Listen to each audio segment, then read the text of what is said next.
What's up, everybody, to the Creators Podcast, episode 1 here on Virtual Football Network and everywhere you get your podcasts.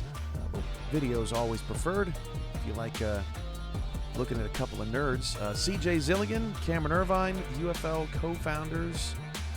And if you're seeing us now, it's because we've accomplished something. Because usually we're in the background trying to accomplish something. So we're getting closer, CJ, at the time of this recording, 27 days to the opening of the season. And this is the first time I've seen you in months, at least on camera anyway. It's been a while since we got together here at headquarters. How you doing?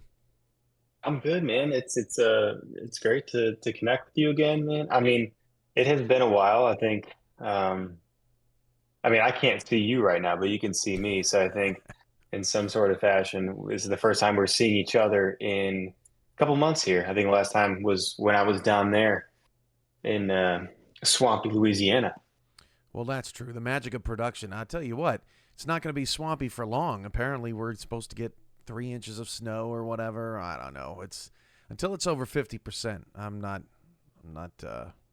counting my chickens there. Yeah, well, we got 3 inches what was it, last weekend up in Charlotte. So, yeah, enjoy. Hope I'll share some of that with you.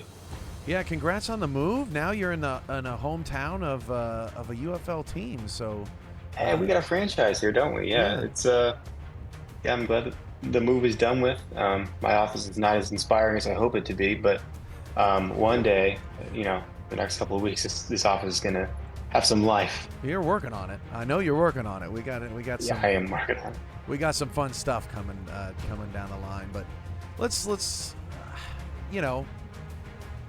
a new product. We're trying to introduce ourselves and the brand and all the teams and everything to people. But this show is to kind of serve as a behind the scenes look at how things have gone for us, and it's just kind of literally the creators just kind of hanging out and getting a chance to catch up. And we thought, well, why not put it on camera for everybody as we kind of talk through the history of how the league got started and the project. And during the season, we'll talk a little bit about what we've seen on the field and break some things down. But without games to talk about outside some exhibitions that we'll get to later, I mean, let's get back to when we first met.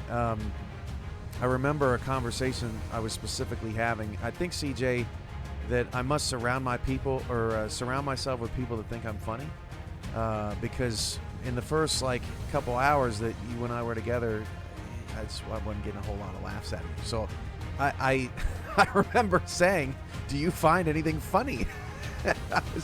I was getting a little frustrated that I wasn't, my extrovertedness was not working, and we bonded over some comedians, and then we were working pretty late and trying to come up with a script for a video that ended up becoming pretty darn popular, CJ. The video of Let Me Tell You a Story, right? And we must have spent a couple hours on one particular line, and that's when the jokes started flying, and we started to, I think, get a little bit more used to each other and started to create a bond there between businessmen. Yeah, for sure. I mean, I don't know if you could tell from our first conversations, but I'm much more of an introvert than you are. I think your brain works faster than mine does, but mine works differently, right? In certain situations, mine communicates in imagery, and yours is just words per minute. But are you saying I talk a lot? Is that what you're saying? No, I'm just saying. Well, I mean, it's kind of your job, right? Yeah, I guess so. But yeah, I mean, so I'm not one to be in front of the camera a whole lot, but it took me a couple of tries to warm up. But I mean, we have been working and just looking at the project all day long and coming up with, how do we want to present this thing? What kind of facts do we want to nail down? How do we want to tell this story? And My goodness, we could not settle on the very beginning of the whole video. It was what we struggled on, and it is, what are we? I am blank. I am this. I am that. I mean, we must have been stuck on that for 15 to 20 minutes just because I couldn't stop laughing because I was just so slap happy at that point. But um, yeah, and then I mean, every phone call after that was just like, I don't know, how quickly could we get the other to crack? I think we both throw jokes at each other, you know, in conversation, whether it's you know, fuming over gameplay or where the heck is this texture at or Yeah. whatever. But yeah, man, I think we warmed up to each other pretty quickly. Yeah, I think the thing that I'm always surprised at is how much you want to talk about this stuff. You know, as somebody that as I know, you know, you're a little bit more introverted than me. Sometimes I'm a little surprised at you know, just how much you have to say on the matter, but at the same time, it's, you know, this is your, you know, your legacy. I've heard you say a number of times on phone calls with us, and you know, going back to that video, we ended up going with I'm a designer, I think, right, CJ? But we were trying to get something better, and that's when the silliness started. But yeah, Yeah, I think it fits. I think it fits. You were mad that I took Dreamer, and so we had to come up with something else. I mean, so I wanted creator because I like to create things, but that just seemed so higher power that that's not something I want to sit here and project, right? I'd like to stay in the background. I'd like to stay behind the scenes. I don't need to come out and say I am the creator. I think it's just a little heavy-handed for me to say. Well, you got the beard right at least, so that's you got that working Oh for yeah, you. about halfway there. Yeah, You got sandals on right now. Yeah, you're really yeah, I do. I do. look Yeah. at that. See, man, maybe you are the creator. I'm gonna be nice to Yep. you. I'm gonna make sure that I'm nice to you. Um, so, you know, I mean, that was a big deal, and I think that was about August, right? Um, Mhm. and so you know, we were finally able to kind of, I don't know, get familiar with ourselves, come up with a better understanding of how we work, right, and how we operate, because I think that's the hardest part, and I think something that a lot of people don't understand about, uh, you know, the business of it all necessarily is I've been doing this kind of stuff since 2013, and I've never had a business partner. But it's not for a lack of people being interested in being a business partner. You know, you read about like mergers in companies, and you read about you know, different brands pairing up to do some sort of like mutual ad campaign, right? And it's pretty rare because you have to you have to be able to work together. You have to find some common ground on things, and you have to be able to do that. And they always talk about how, like, oh well, you know, you're not really married unless you have a fight. We haven't really had a fight, so you know, but I'd prefer not to. And fortunately, we have our own wives, and we don't have to worry about being married to each other. Yeah. Yeah. I mean, I've got some strong opinions just like you do. I don't think that I think we're very, very much aware of where each other stands. I just want things to be as good as they possibly can, and you operate in the same fashion. I don't think there's any sort of um, opposing tug of war when it comes on, you know, comes to that point. But I think the first, I mean, there was many moments where I knew that like this is going to be really cool. But when we were doing the hype scripts for the videos, the hardest part for me was to, you know, this whole project has been in my head for 20 years, right? And I found that like it's not something that's like super out of the ordinary for someone to do. Um, as a matter of fact, when I was sharing these teams, there were so many people in the comments like, "Oh, I did the same thing when I was younger. Or I still do this with my friends." Blah blah blah. I have a fictional league. I did this, you know. So this concept, like people do these things. They usually do it when they're kids, but they don't do it when they're 30 years old, right? They don't do it when they have a career and they have bills to pay. They don't. They kind of they kind of, hang it up. But um, I just find it so uniquely fascinating that, there's the NFL, there's the games you watch on TV, the teams that you follow, but there's also a whole universe in your own head if you're dedicated enough to articulate it and to share it. So um, the moment I realized was when I was sharing my thoughts on these teams, and you put together these scripts and you read them to me, or you showed me the demo, and I was like, man, he gets like, I'm ready to buy into this team, and I'm the one that told him what the team was. Like, I think that's when I knew, like, this, you got it, dude. Like, you know, um, and not to like go above and beyond on the subject, but the whole reason I wanted to do this was because I've been working on it for so long. And my problem is that I find that I'm a sponge. I love to learn and to further develop my skills and just be better at whatever it is that I do. I'm kind of competitive on that front, but uh, try not to let that show. So, I've gotten so I feel like my skill set has evolved so much that I just keep redoing these teams. And I didn't want to get to that point where I was doing that. I don't have kids yet, but when I have kids, like I don't want to sit here and be working till 9 o'clock, working on teams that don't even exist. Like I think Yeah. that's, you know, I want to tie a bow on it and figure out, what the next chapter is. And without even, seeking it out, this is the next chapter, right? It just all kind of unfolded and it felt so, um, I don't know. It was just like a perfect storm. And I'm just like super excited to see, how the league now evolves in its final form. Yeah, I think that from my perspective, right, trying to figure out how do we how do I take someone else's thoughts, right? Their memories, their how they view these teams, and how do we find another door to open in the same house, right? I don't want to build a different house. I want to add a wing to the house, and so it would just be the smallest things um, that you would say in your own descriptions of these teams, and how they are and how they operate, and talking about like Austin having this new sort of flashy quarterback that maybe he's the future of the team, right?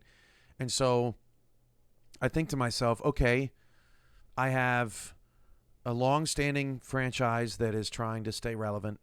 I have a new rookie quarterback that is interesting and compelling, um, and I have a team in the capital city of Texas that's growing and going through all these big exciting changes. And so I thought, okay, well, what if this team is all about flash, right? What if this team, what if their marketing department is like, okay, let's take this energy and let's multiply it times 50.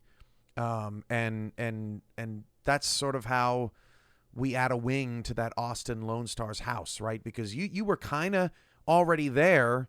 It's like, okay, well, I don't need to.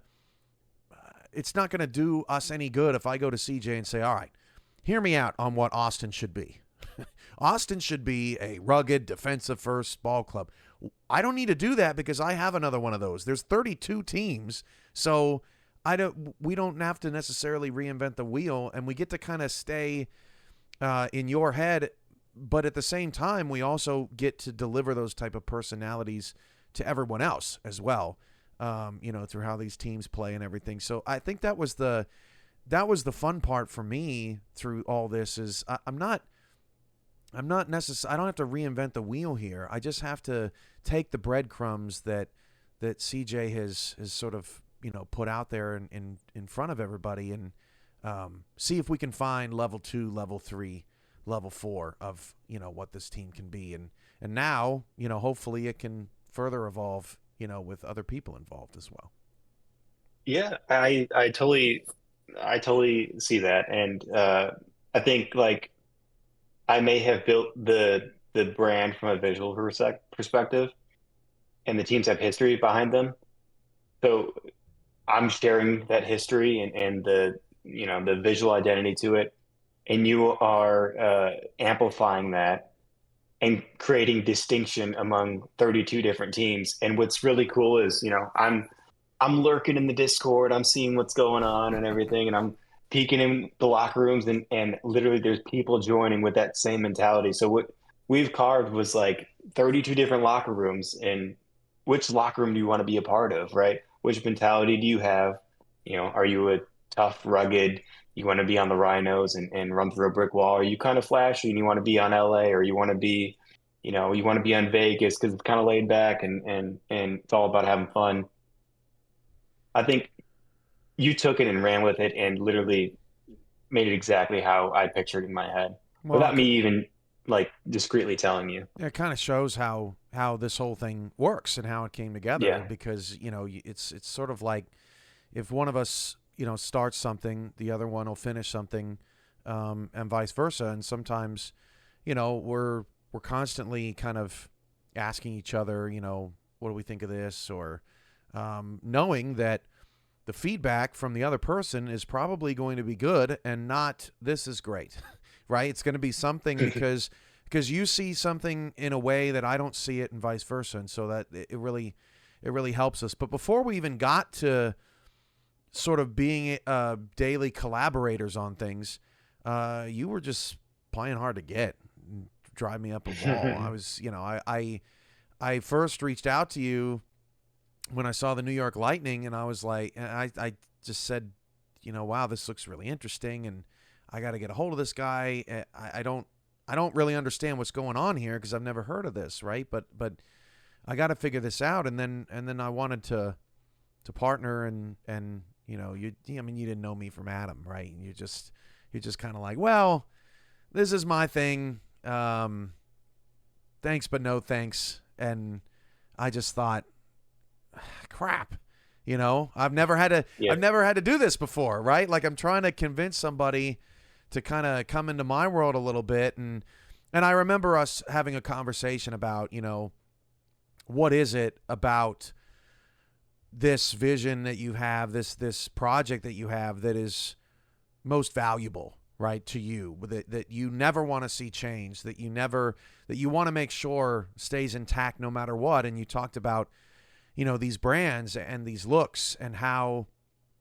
how the logo sets are, and how the uniforms are, and the identities of these teams, and how that's sort of the crux of everything. And that's kind of when I countered back, okay, I don't care about changing any of that because I think your work is awesome. So let's make sure, when we partner up, that kind of stays in your area of expertise and area of authority, I guess, right? And let's make sure that anytime you want to do anything from an art perspective, that you're able to do that, and that I'm along for the ride in that regard. And let me take the reins on, onboarding, the Instagram commenters as customers, right? Like let's let me handle that. I think I got a handle on that from the many years of doing that in other places. And let's okay, how does that sound, right? And then it was kind of like, okay, yeah, I'll take a shot, but I don't know if I truly understand how much of a leap it was that you took when you eventually said yes. I think I told you to ask your wife what she thought, because I figured that Yeah. she would take my suggestion. But I'm sure that was a big moment for you too.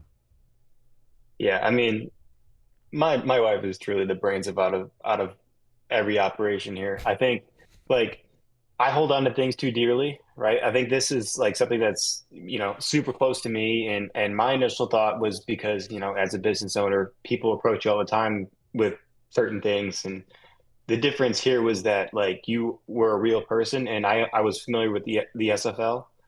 Um, and I followed the SFL casually, and as someone who was kind of creating their own league in their own kind of space, but not in the public eye. It's something I looked at as inspiration. Like this is, your ability to tell stories in real time and to develop personas and to create a narrative that people can latch onto and follow and want to stick around. I think I knew that about you, but I didn't know you personally. And when I realized that, hey, I just want to continue telling the story. You can do whatever you want with the brands. I was like, well, then that makes a lot more sense. And then the other aspect was because I have so much history behind the league, I don't want to rewrite the history. I just want it to Right. kind of continue and create its own legacy, right? Um, and you know, this this can mean more ways than one, but it's cool to create something for yourself, but it's cooler to share it with everyone else. Um, because I've gotten so much joy from just watching simulations on Madden in my own room, and I would play with my brother and everything, but um, it's so much cooler to see everybody else enjoy it. I think that's kind of what brought me in this direction. Obviously, like I'll dip into the exhibitions, and it's just super super cool seeing the chat blow up, and you know Matt Wilson going crazy, and like that stuff was just like that's what's really cool to me. I think I'm looking forward to seeing how it plays out and letting it live on. Yeah, I think it was super important too that not only did you create, you know, individual players and custom builds across, the entire league, but you also really didn't have a strong affiliation with any of these fake people. And I Yeah, think that sometimes that, like, I think I was having a conversation with another person, a potential partner, right, a couple years ago, and they were surprised to find out that I didn't care what teams were in the league. It was fine. Like because that wasn't a driving force for me, right? And similar in your eye, the players that were on these teams were not a driving force for you either. It was more about the franchises as a whole. And so you cared very deeply about who the specific teams were, and I didn't care at all. And so yeah, that was perfect. That was when and a lot of those early conversations in February and March of last year, those were the type of conversations that I feel kind of pushed us forward. That gave us a chance to succeed. I mean, we haven't even played it down yet, and just how much work both of us have put into the product to this point. hmm But we've given it a chance because there were just the things that you cared about were not necessarily important to me, and vice versa. And it kind of feels like we got a little lucky in that regard because that is incredibly rare. I think just in two people, especially two people like us who have their own worlds and love to create their own universes, and I think for a while have thought to themselves, well, obviously my universe is way better than anybody else's universe, right? And so for us to be able to find comfort in someone else's projects has given us hope here to make this happen, because I think both you and I know that it's very difficult to have thousands and tens of thousands of people that are into it on day one. It's hmm you do our very best to put out the best product that we can, and then at that point, it's just longevity. It's just existing to give it a chance. yeah. I mean, yeah. I mean, well, we've spoken internally about what's coming up in season two, three, four. But I think we have like a really strong foundation going, and excited I mean, we're 27 days out.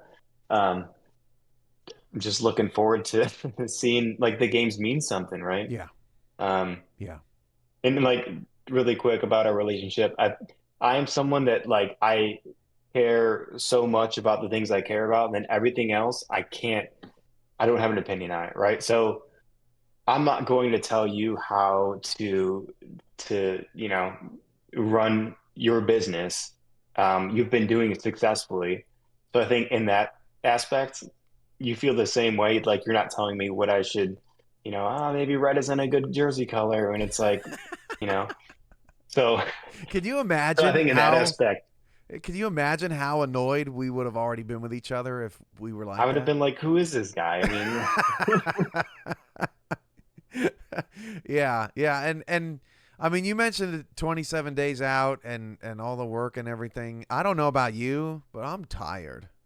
I'm tired, man. I mean, this stuff is uh exhausting. I've done a lot of big projects. I've moved an entire league from one game to the next. I've started a league from scratch, right? That not like this, right? I didn't start this from scratch because you already had all these teams and designs and everything, but like I built something from nothing. This is like another level of exhaustion because of how monotonous everything is behind the scenes. I mean, when we finally get to kick this thing off, people don't understand. That's when the fun starts for us. yeah, We've been working this whole time to get this thing ready, having very little fun. It's a lot of boring stuff.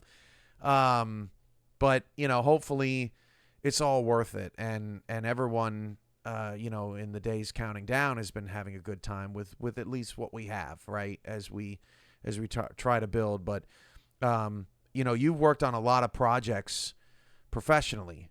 um, I don't think any one of them has probably taken more hours to complete than this one, right?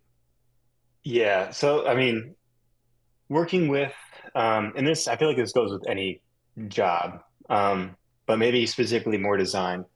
Working directly with someone and figuring out what their problem is and finding a solution for it, there's some sort of detachment there that makes it a little bit more easy to execute. But when your client is the eyes of your 11-year-old self when you created this league, it's considerably more taxing Yeah. and honestly a little bit emotionally difficult, right? Because I'll stay up late while my wife is in bed, and then I'm laying in bed with her, just drawing on my iPad, trying to figure out what the heck is this. What's the Outlaws alternate logo? Like they need something, but it cannot be just.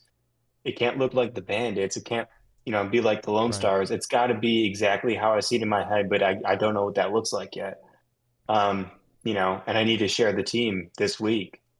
Um, that is like, you can't just mail that in. It's like digging deep and figuring out what that is. It has been difficult, but I mean, you'll say that you're tired, and I totally resonate with that.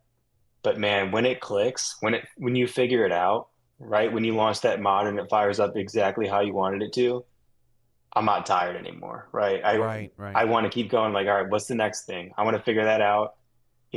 Then we'll sim a game tonight. That's my next one. We'll sim a game, right? And then you fall down a rabbit hole. But um, yeah, that's yeah. So I'm trailing off, but um, yeah, working with a client is much different than something like this.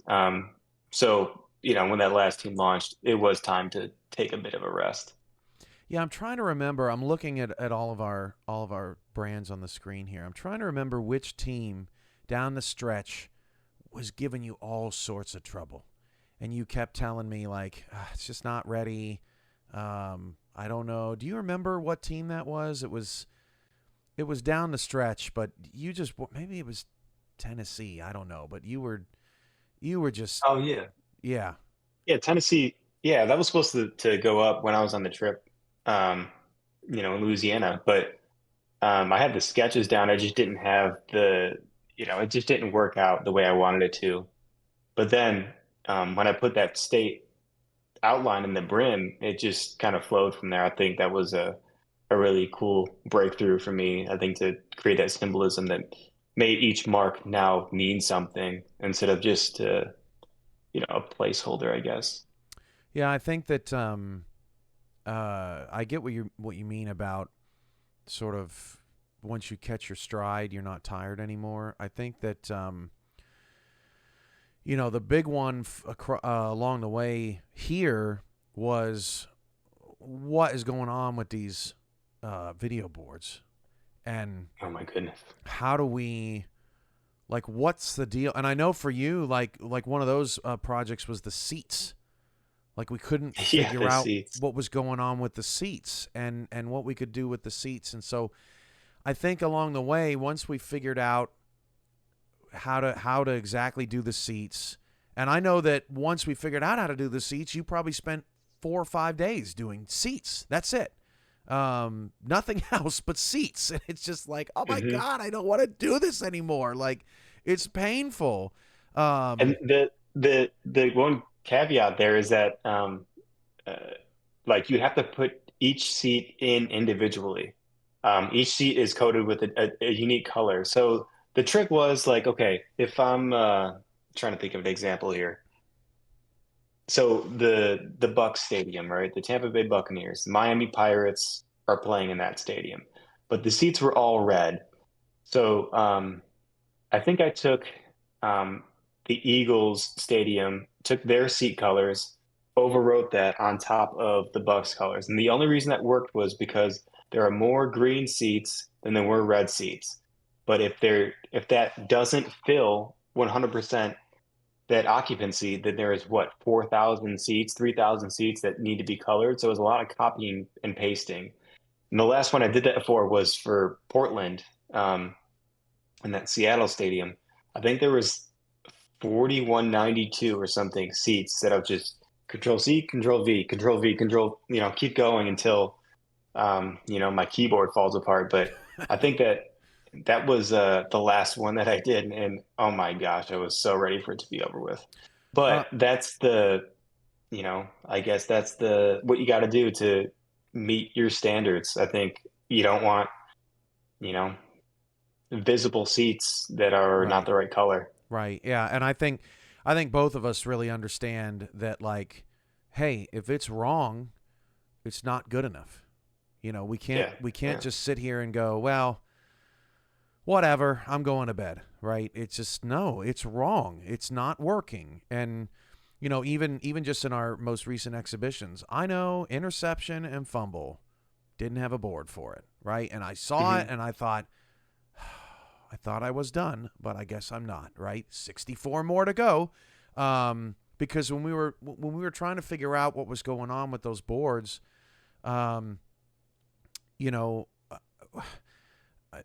we would find something and we'd say, okay, that let's replace that one, and then we'd see it and we'd go, oh, it worked, and then immediately we'd turn around and it wasn't there anymore, and we're like, well, Hmm. why was that?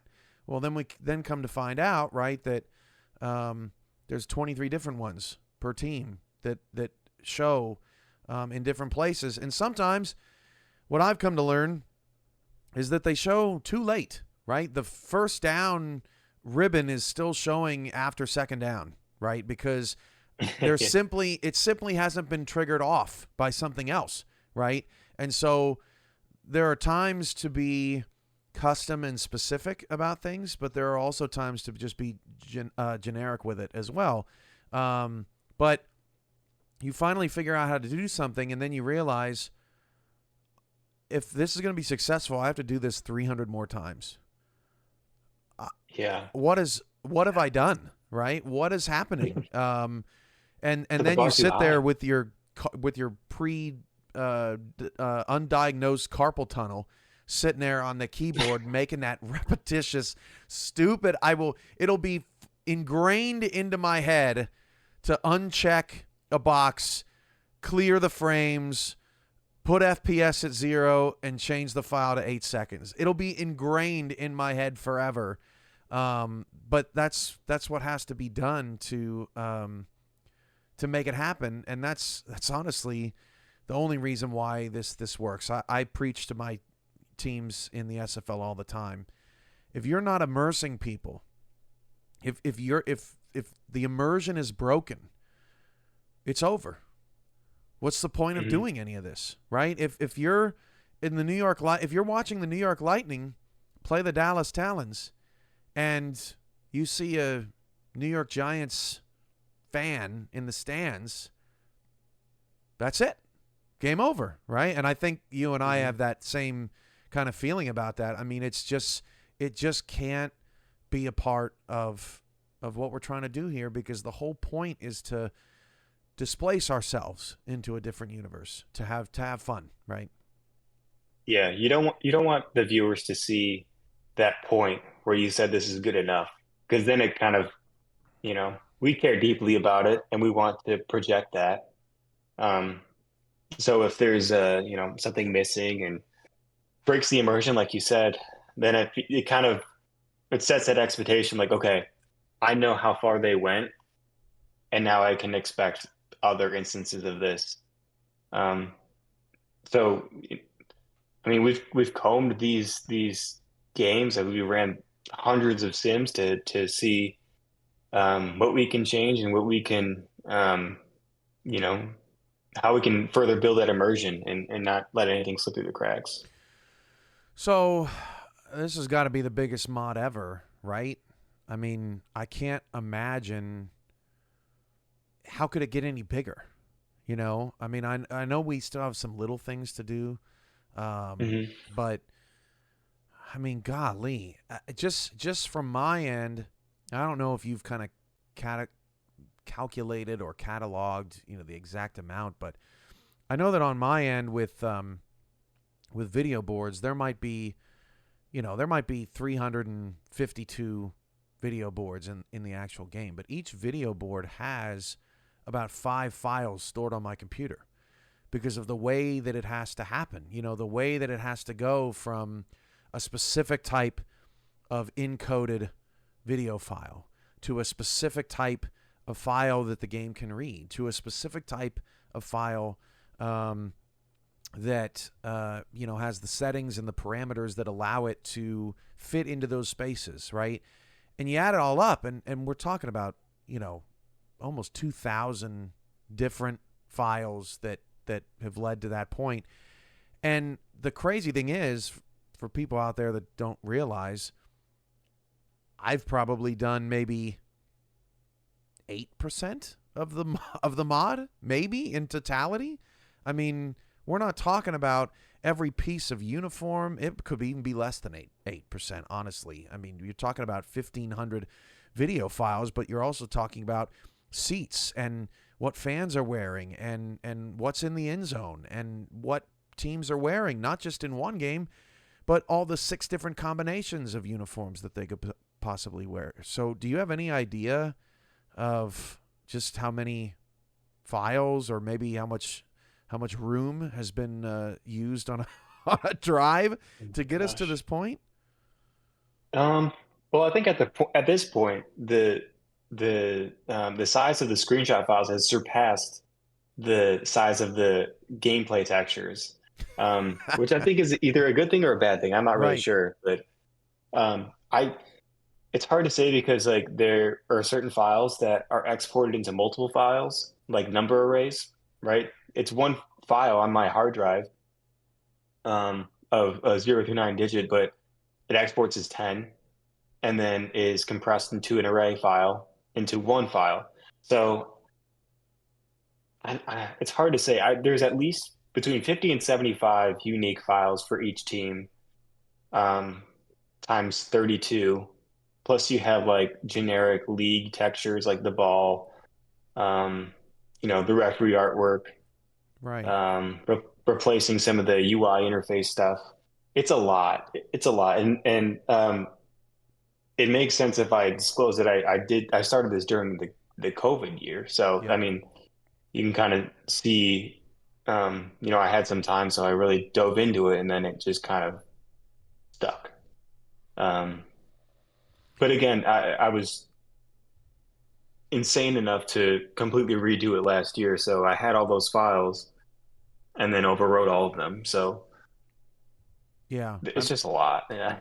I don't know the One exact number, but that's a lot. one thing's for, well, it sounds like, I mean, it's at least over, 3,000, right? And you couple that with the 300 or so that are actually physically in the game, and you're talking about 2,500 pieces of what I would firmly call at this point, CJ, artful expression. I mean, this is Yeah. this is it's wild. It's wild, and certainly I think people are happy that we figured out how to make this work. But I'm certainly happy because I always told people, I'm never doing a second one. It's the first one is it's crazy, but it helps a lot when you have someone as talented like yourself to make it all happen. So, I'm looking at there's a picture right now of the Washington Knights stadium kind of zoomed out,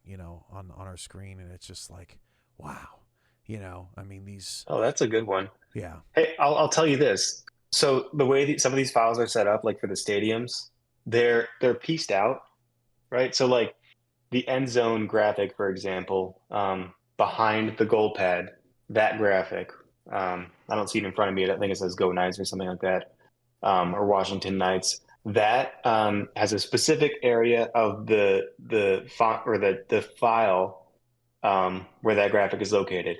But if you have a stadium like the stadium that Milwaukee is in, that texture has no artwork on it. It's just step and repeat the same area of the edge wall. So I can't place any graphics on there because it's just that's how the game Right. parses that information. So the Knights, that was a good one. That was a clean one to work on. That one turned out perfect. Yeah, there's all this nuance into how to get to this point and how to make sure that things are working correctly. And I think that sometimes people see the work that's been done on something, and it's sort of the best compliment you can give, that you would say something like, I want to do this too, right? Can I do it this afternoon? You know what I mean? And it's like, okay, well, you can do anything you want in life, but you really have to want it bad, because it's not just going to come together in an afternoon. We've been working on this together for a year, but you were working on it 4 years before I even showed up, right?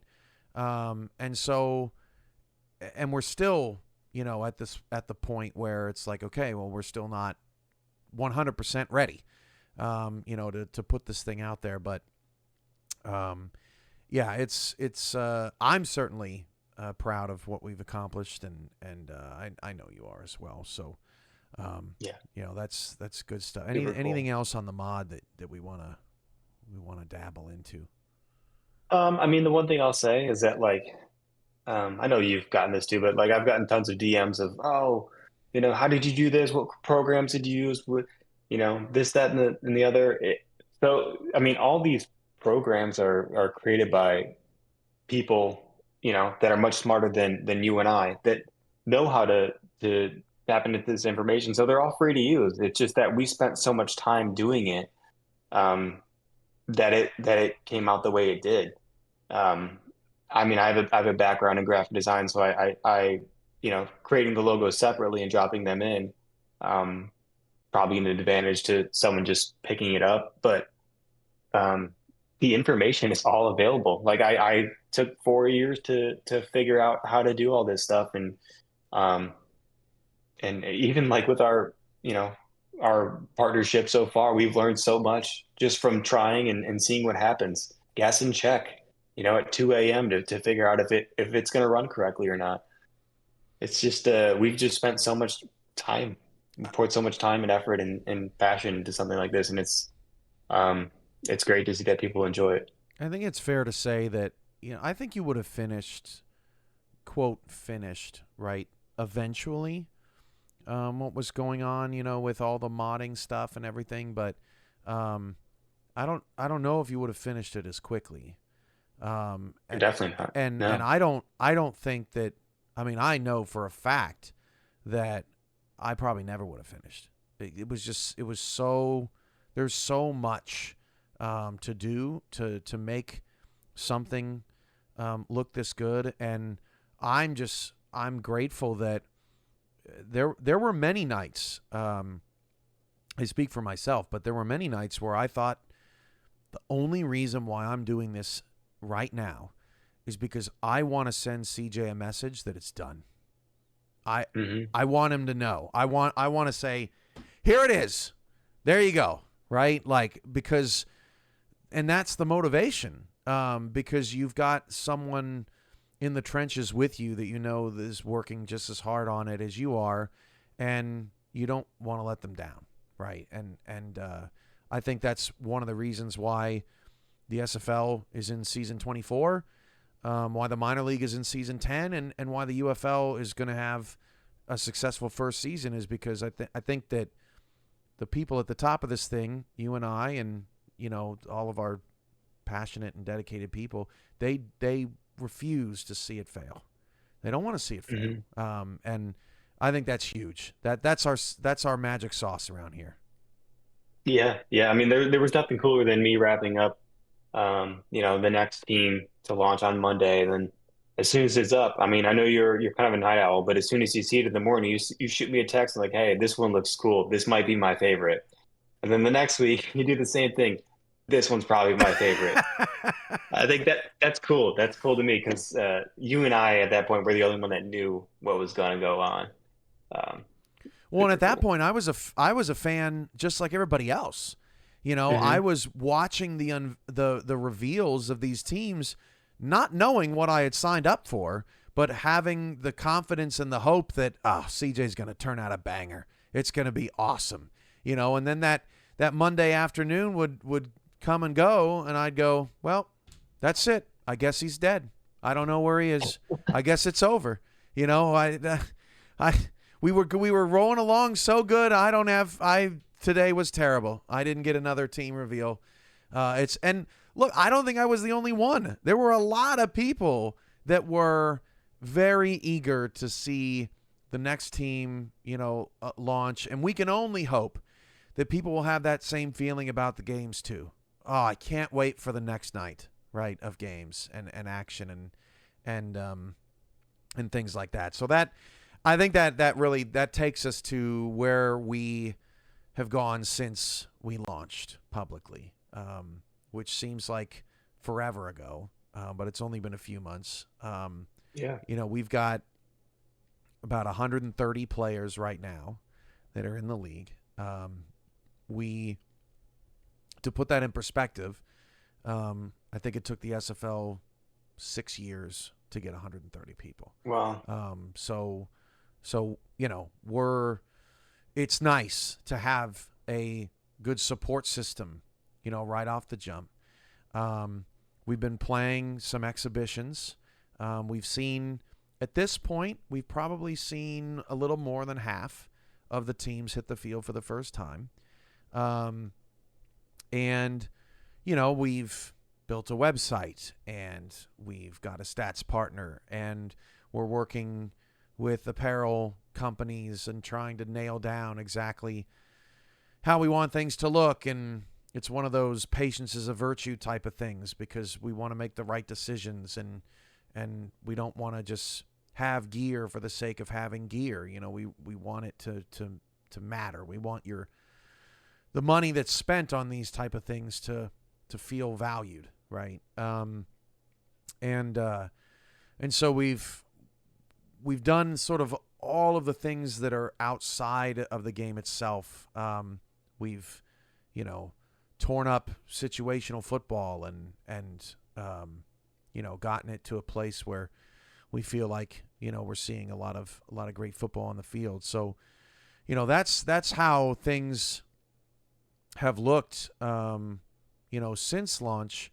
And now, in a way, CJ, you're kind of the fan as you kind of watch these things come together one piece at a time, as we get going. But what has post launch been like for you? You get these 32 teams done.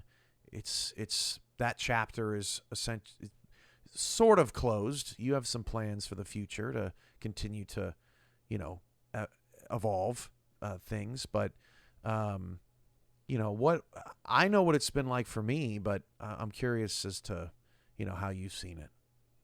Yeah, I mean, website traffic fell off a cliff. I mean, I think a lot has changed since I stopped posting every single day and sharing these teams. But um, honestly, I think like I took a little bit of separation afterwards just to like, all right, I'm gonna give myself a chance to breathe. I run a business, so I kind of had to um, focus on that a little bit more to just kind of wrap up projects. And then obviously during that time was trying to buy a house, so I just kind of overloaded myself with things to do. But now that everything kind of fell into place, like watching you know, last night, what Wednesday the 15th, watching that game night stream, that was pretty freaking cool. I thought that was so awesome.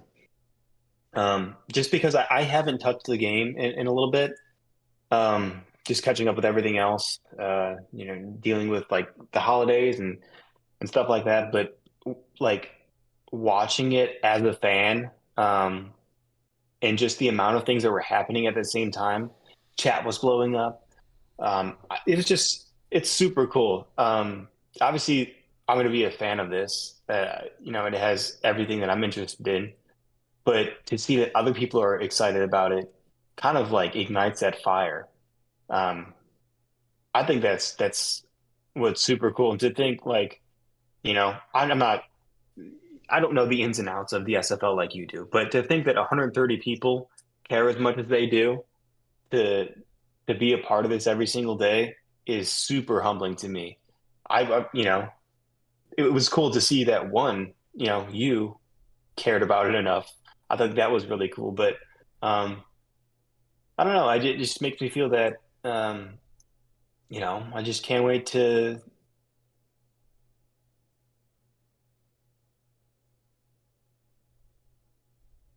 Oh, CJ, we lost you. Can you hear me? CJ. CJ, I think your pods went out. Your pods went out. We'll cut this out.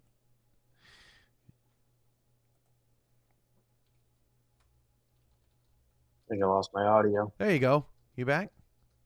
Yeah, I don't know what happened. I just didn't hear a response. I just thought that you didn't like that. No. No, we lost you there for a sec, CJ. I was thinking, oh man, now I'm gonna have to edit this in post. But you know what? We'll keep it in. It shows we're human. But Keep it cash. yeah, what was the last little bit of that? Maybe last 30 seconds.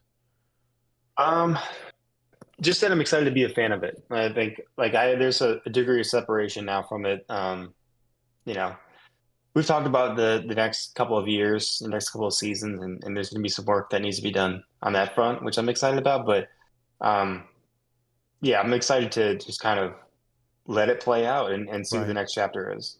Yeah, I think we both sort of see areas of improvement in our own respective, where with what we've done and what's kind of been put on our plate assignment wise. Hmm. But we also understand that okay, there's a difference between it not being perfect and being incorrect, right? And making sure that the priority is that we come correct, right? Um, so yeah, I mean, I think that it certainly is incredibly humbling, and I especially appreciate, in the SFL, for example, you've got, let's say you have, 650 people, and when you're looking to make sure, okay, are all those customers, still here, right? It's one thing to have 650 people. It's another to have 646 that are considered by our system as active, right? Like Netflix has a ton of people that haven't watched it in like a month and a half. Hmm. And so while that's great passive income, you want that passion too, because that shows that shows, good community.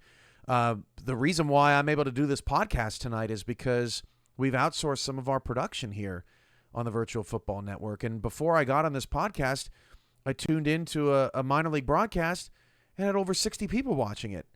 And there's not that many people playing in the minors, right? But people are still interested in all the new faces and what's going on down there and things like that. So, we can only hope that when people see our product, whether they're directly involved with the league or not, that they enjoy what we're putting out. And that's all you can ask for as content creators, right? And that's in this realm, that's what we are. But that's not all you are, CJ. You've had a lot of work in some other places. I was surprised at some of the places that we've seen your work. So I don't know. Give us a kind of a 2024 recap of some cool things that you got to do for some big names that people might know. Yeah. Well, a lot of the cool stuff is not even released yet. It's kind of the trade-off there. You can do the project, but you can't share it for a certain amount of time. But you don't tell me anything. You like, I try to get to know. It's like you work for the government or something. It's very obnoxious. Yeah. No, I mean, so the coolest thing was, I work on sports brands, and to kind of keep this clean, I work on just like logo designs and typography. So the coolest thing was I have a font foundry, Varsity Type. You might have seen the logo dropped in as like a sample ad space in the UFL games. But the coolest thing is that it's a font foundry that allows designers to use it as a resource. You can purchase a font license and use that in your project. But there's I don't directly sell these fonts to anybody. I don't go door to door selling these fonts. So the coolest thing is when you see your font being used on ESPN college football, it's kind of like a nice pat on the back with like, hey, that it's pretty freaking sweet to see that. Your font out there in the wild that someone thought was perfect for their project, and now it's serving billions, is super cool. That was the coolest part for me because I didn't even know it happened. It just, I tuned it in one day and I was like, holy crap, there it is. There's my font that I made, in 2018 or whatever. I think that was just super cool. And you even pointed it out to me. So that was awesome.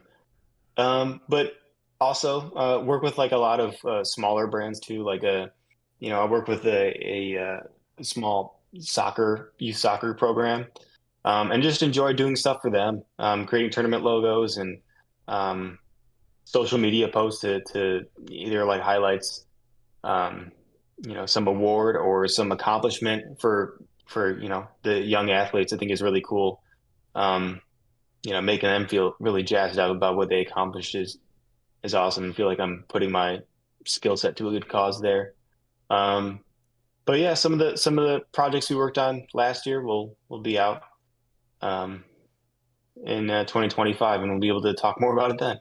And that was specifically, you mentioned ESPN, you brought it up. That was specifically the SEC on ABC, their scoreboard, right? The numbers of the score was your type. Yep. And that font is Red Zone, and it's also used by UFL. So yep. We're the real deal. Yeah. Yeah, you're the real deal, CJ. In regards to all the fonts, right? I mean, it's just I do what I can, man. I gotta say, CJ, that's a pretty good sitcom idea. A door-to-door font salesman. I mean, it's like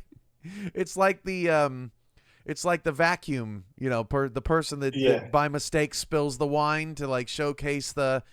They're like, let me write you down my phone number, and then you do it in this, fantastic font or whatever. I don't know. I don't know what that sounds like, but I just thought it was funny. I can't imagine you going door to door like, hey, you want to buy my font? Damn, I just told you I'm not in front of the camera often. Now you're trying to pitch me a sitcom? Come on, man. Hey, you're a natural at this. What can I say? I'm not. I don't want a leading role in any of that, but. Yeah, you're perfect for the part. I don't know. Maybe people down in the comments can say whether or not you are or not. But Yeah, blow me up.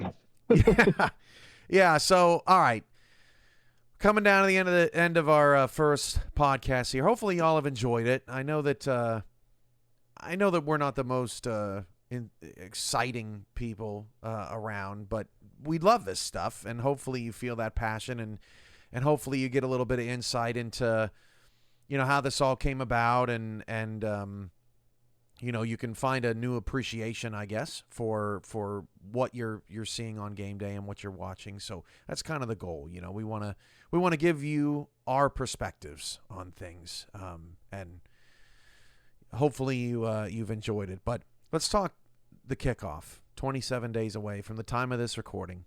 But Wednesday, February 12th, got New York and LA, Cincinnati and Austin, Wichita and Washington, and Vegas, San Diego. And what I found fascinating about, since we launched to this time, there are some teams that have kind of surprised us in terms of popularity, in terms of, how the players are strategizing to take down opponents and really kind of get entrenched into being on this new team, right, that they hadn't heard of 3 months ago, and trying to find some passion and energy behind it. I'm sure that I don't know if you've seen Dakota's locker room, but it's like a Rhino meme every day. I mean, and it's the enthusiasm for being a Dakota Rhino that's not nothing. That's something, right? That's the early stages of fandom, right? And we're all in the early stages of fandom. I kind of think about CJ like the Pro Volleyball Federation that launched. As a sports brand guy, I don't know if you kind of paid any attention to that, but they launched with about I 6 missed teams. that one. Yeah, they launched with about 6 teams, and you're trying to build this idea into the public that, hey, professional volleyball is great, and find a team to root for and become a fan. It doesn't just happen. You know what I mean? Like it Mhm. takes a long time for people to get entrenched into a brand of any kind. And so that's, it's easy to get into Target. I mean, we know Target. Everybody knows that Target is a red bullseye. Everybody knows the little dog from the commercials. Well, it's because Target's been around a long time. But it's very difficult for new brands to catch on in the marketplace. And so it's always good to see that happening here in the early stages of the UFL. But this opening night is going to be exciting, and we'll get more into how we're feeling about everything, in our next show. But New York and LA, for example, a lot of people are gunning for these teams because they know that they were the top dogs, and people don't want them to be the top dogs anymore. It's just little things like that. It's just going to be interesting to see how these teams actually look when they hit the field in week one. And that's what we'll find out in a few weeks. Yeah, I was just thinking the same thing. When I was watching the New York and Dallas game, um, I was wondering if New York was kind of feeling the pressure. I know it was an exhibition, but the last time I saw New York play was when they won the title game, and now they're feeling a little, maybe the pressure's on.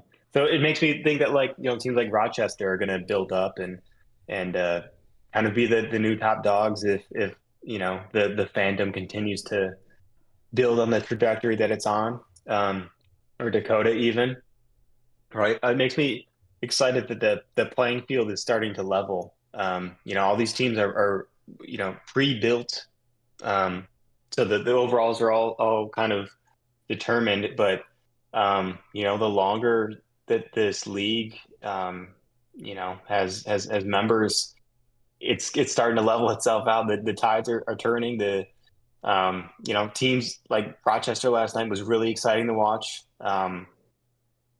I'm just it's all kind of playing out. I'm excited. I'm excited to see what happens. Yeah, so the day after New York lost that exhibition, all of a sudden, right, people are in the locker room saying, "Have you noticed that, you know, people are coming after us?" And for those that don't know, the UFL has a very unique progression system. It's all based on boosts and drops, and you can win boosts to give to yourself or teammates, or you can drop an opponent with it. And so a lot of people, when they look around the league and they say, "Well, who can we go after?"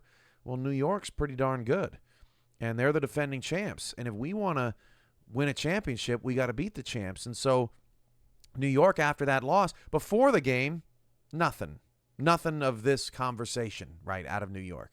After the game, all of a sudden it's, hey, we gotta start winning some boosts, and we gotta start offsetting some of this stuff, and we gotta start going after other people. We just can't sit here as top dog the whole time, and you know what I mean, and just rest on our laurels. They're gonna come after us, and we're gonna start losing. And so it's really exciting to see, like, okay, maybe before games started, maybe it wasn't setting in just yet, right? What matters and how much it matters. But now that games are starting to happen a little bit, we're starting to see a shift in how much people are caring, and more people are participating in daily games, and more people are involved and active in locker rooms, and that's what we want to see, right? We want to see desire. We want to see people caring just as much as we care, and I figure, CJ, you and I, we're the role models. If we care this much, then maybe you'll care that much. You know what I mean? Yeah, Because yeah, we care really a set lot. the standard there. Yeah. Yeah, yeah. It makes me think that like maybe some player that went to LA or went to New York was like, hey, let me see if I can just get in like a back-to-back championship here really quick. But now it's starting to, maybe they're waking up like, hey, maybe we got a little bit more work to do. We need to kind of participate a little more or something like that. I don't know. When you first came to me with that idea of the daily drops and boosts, I was like, man, that sounds like a lot of work, but it adds such a layer of life and competition to the league. Like between games when the games start mattering, wait until like week 15, 16, 17, where it starts getting Right. chippy. Like Right. Right. it's Wait going to be until pretty sweet. you need to make the playoffs with a win, and like four people from your opponents win a drop that week. Hmm. And you're like, what is happening right now? Like, it's slipping away from us, and they're, what are we going to do? And yeah, it doesn't mean as much now, but oh man, I mean, you're right. It's hard to even think about us being at that point, but we will be at that point in a few months. And, then it's really going to start getting interesting, how people choose to go after other people. And we're not trying to make anything vicious. It's all lighthearted fun, and all the drops are anonymous, so it's not, we don't want people feeling attacked. We don't want people necessarily using it as an internet weapon. It's just a form of strategy, because that the UFL is a players league, and it doesn't have coaching and ownership. You know what I mean? So this is their opportunity to affect outcomes of games, and they're doing it already. Yeah, it's really happening. I think this is could be a bit of a proof of concept that this is, you can really make an impact. This is a players league. There's a YOU in the name for a reason. Um, and I think what's cool for me is that, on the recaps, this is going to play into, like, every week is now a chapter, right? I said, there's 27 seasons of history with this league. Now this is like the next chapter. So we're going to watch the story play out, watch the story continue. Who's going to have a crazy season? What was the turning point in this team that lost four in a row and then all of a sudden they took the division? That's the stuff that's really that I'm really looking forward to is just what is going to happen, right? I think Yeah. um, I don't know, keeps me Yeah. going. So, what is your hope for kickoff night? I know what I want to see, but what will you leave the broadcast with that is kind of like, well, man, I wanted to see this and it happened, right? That was so cool that I got to see that. Anything in particular stand out to you that that you're just hoping to see on kickoff night and kickoff week? I mean, I think anyone hopes the games are competitive. We don't want to see a huge blowout. I think we got some of those in some exhibitions that we've been sharing with each other. But um, yeah, I mean, just if it's competitive, the 2 minute offense has been fantastic. I think that changes. I mean, it adds so much more excitement during that period. Like you can get two, three scores in 2 minutes, just based off of the gameplay itself. Um, but like aside from that, I think if people are just feeling like this was worth waiting for and that they want more of it, I'll feel pretty good about it because this has been a long time coming, and obviously we've put a lot of time and effort and resources into making this thing happen. That if people, if it's everything that it's cracked up to be and more to our fans, then um, that's what's gonna make me feel like this was a success for that week one. Yeah, sometimes we see, we lose sight of because there's so much happening, in a short amount of time. We lose perspective on what just happened. So I'll give you an Mhm. example. In our exhibitions last night, we had 3 games. In 90 minutes, we saw back-to-back safeties. We saw a blocked punt, a blocked extra point, a 4th and 2 52-yard touchdown run. We saw a Three interceptions almost at the same time. 3 interceptions almost simultaneously. Yep. And we saw a quarterback rush for 2 touchdowns in the first half. Both 9-yard scrambles. What are the odds of that, right? And we saw all that in 90 minutes, and that was just one night, and we have 68 of those or something like that to go this season. And so I think my hope for opening night is give us the wow that will make people realize this ain't just some random video game I'm watching right now. This is like,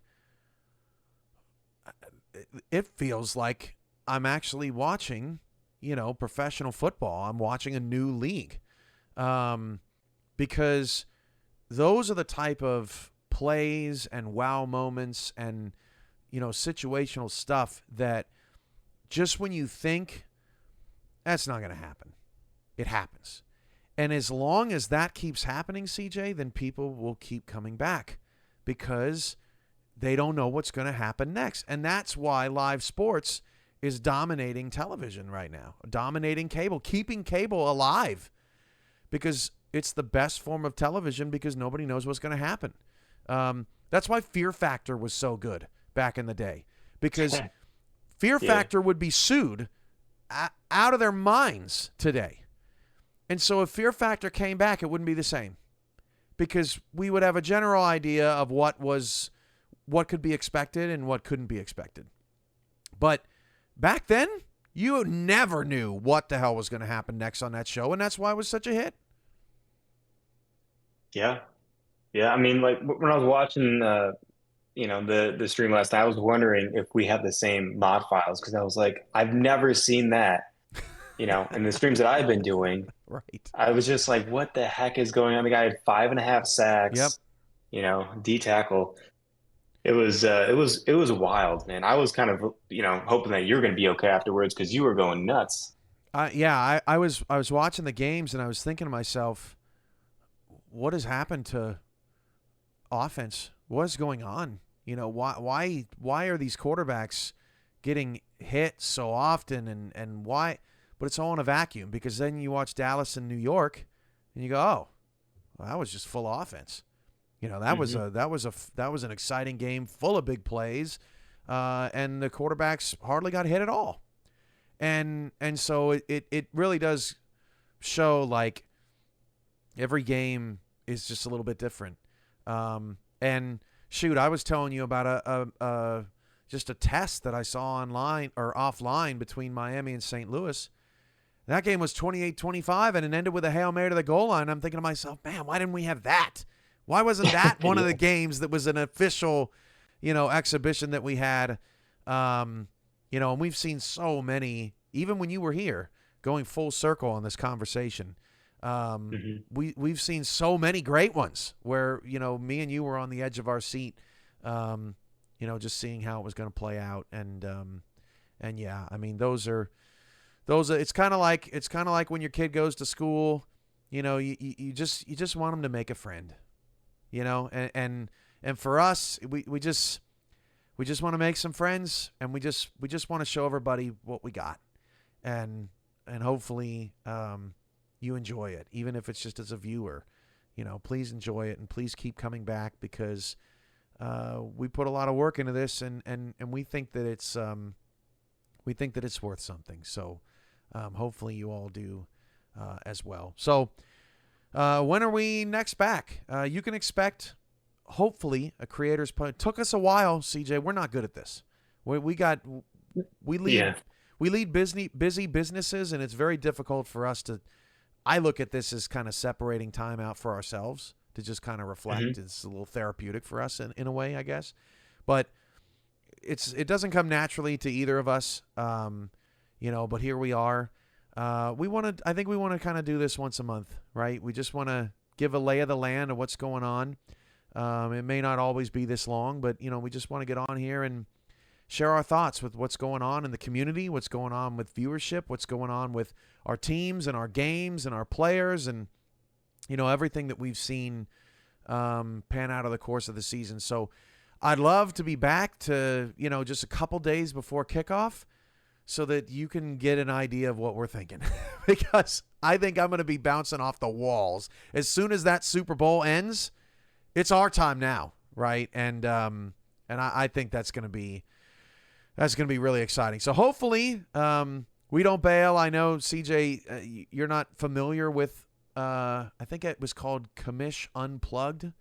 I started a podcast. I did a whole intro for it. I actually introduced myself through a voiceover and the guests, of which I had zero.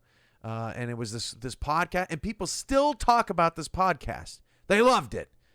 But I hated it. I hated it. It was so much work. It was so much work to put out that product, and I just didn't have the time for it. But this is different. This isn't going anywhere. This isn't about my love for ice cream. This is about our love for the UFL. So I think we'll find the time. That's a perfect way to put a bow on it. Yeah. All right, y'all. Well, thanks for watching the first episode of the Creators Podcast. Continue to watch everything on the Virtual Football Network, from UFL to SFLM to SFL to College Football 25 Dynasties, many more. If you've made it to the end of this podcast, your workday was probably very boring, but hopefully we made it a little bit better for you. So for CJ, I'm Cameron. Thanks for watching, and we'll see you next time. Thanks for being a fan.